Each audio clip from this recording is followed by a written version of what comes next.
Ang alien na pasmado ang bunganga. Beep, beep, beep, beep, beep. Ang tagalupa na viral ang mukha. Bip, bip, bip, bip, bip. Bumibip, bip, bip, bip, bip, bip, bip, bip, bip, bip, bip na ba? Ang lahat, Martian, Beep, beep, beep, beep. Enrico Pañero, Bip, bip, bip, bip, bip.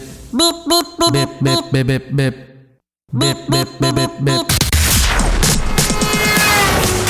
Tik tilaok! Tik tik tilaok! Beep, beep, beep, beep, beep. Ito na ang 101.1 Yes FM Balitang Uy, mga Yes Friend, ano? Ngahil ngayon ay February. February! Grabe ka na! Sumusobra ka na, February! Kakaumpisa pa lang. No! Dahil nga ang February, mga Yes Friend, ang buwan kung saan pwede nang magpasa ng mga impeachment case. Aba, inuulan ng mga impeachment. No! Sino-sino yung mga gusto impeach? O, syempre dati mga Yes Friend, inuulan ng impeachment si Vice President Sara Duterte. Ngayon naman, Sino? si PBBM. No! Ang paborito nating president! Ang paborito nating president? May impeachment case? Oo. Ang favorite na president ni Martian, si President Bongbong Marcos Jr., mga Yes Friend, ay merong mga impeachment file case kung saan, mga Yes Friend, ay maaari daw umusad.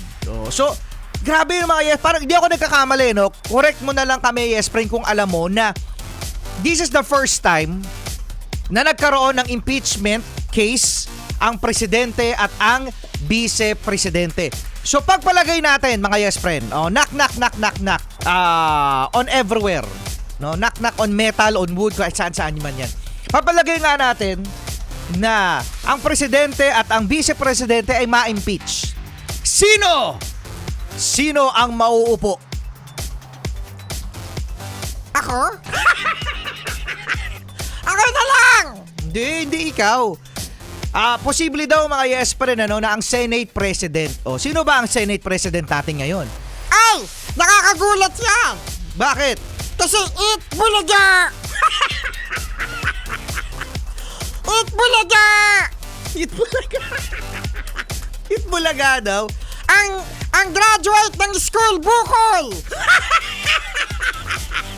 Sino yung graduate ng school bukol?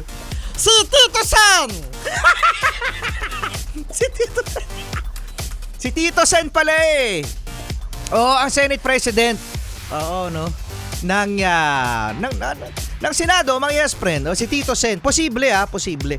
So, kung titignan natin, mga Yes Friend, sabi naman ni Auntie Claire na confident naman daw si PBBM na malalagpasan ang impeachment na ito. Pero syempre, kapag na-impeach itong si PBBM, naunahan niya pa si Sara sa pagkaka-impeach. Syempre, no, ayon sa konstitusyon, ang uupo ay si Marsan!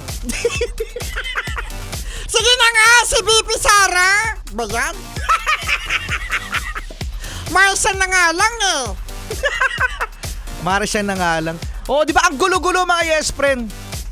Kaya kapit lang tayo dahil ang ekonomiya ng Pilipinas ay napakababa. Ang taas-taas ng dolyar, patuloy na tumataas, mga Yes Friend, ang bilihin, ang gasolina, ang krudo, ang kuryente, lahat na lang tumataas.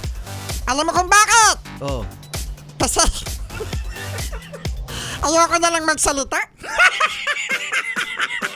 Alam niyo naman, ang bibig ko masyadong pasmado. Marsan, shut up! Marsan, shut up ka na. Shut up, okay? Solid cake mo,